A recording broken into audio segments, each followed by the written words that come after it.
16 বছর যাবত এই এলাকায় অবস্থান করতে পারিনি। আপনারা জানেন আমার নামে 280টা মামলা ছিল, যার কারণে এলাকা আসতে পারিনি। এখন যেখানে ছিলাম কোথাও 1 মাসের বেশি থাকা যেত না, খবর পেলেই পুলিশ সেখানে হানা দিত। এইভাবে 16টা বছর গেছে, একেবারে নিপীড়ের নির্যাতন। আমি প্রায় 9 বারের মতো অ্যারেস্ট হয়েছি এবং আমার পরিচয়টা দেই।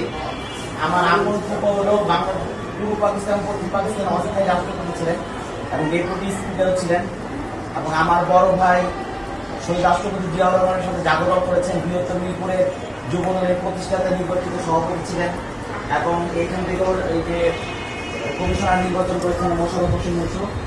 আমার পরিবার, পুরো পরিবারই জাতীয় দলের আদর্শে আদর্শিত এবং আমি গত 16 বছর যাবৎ গণতন্ত্র এবং ভোটাধিকার প্রতিষ্ঠাতে আন্দোলন করেছি।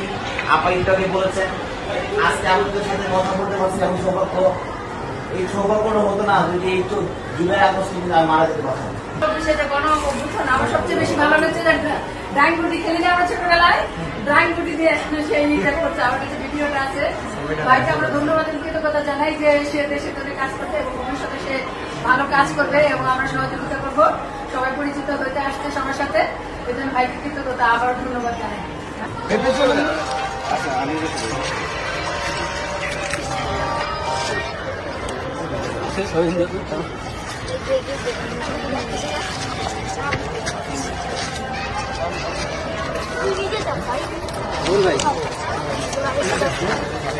একটা হাত চাপে দাও।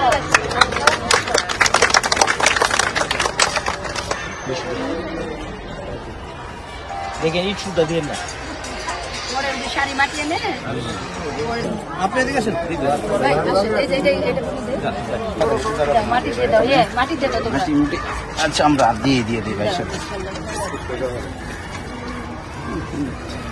ইটগুলো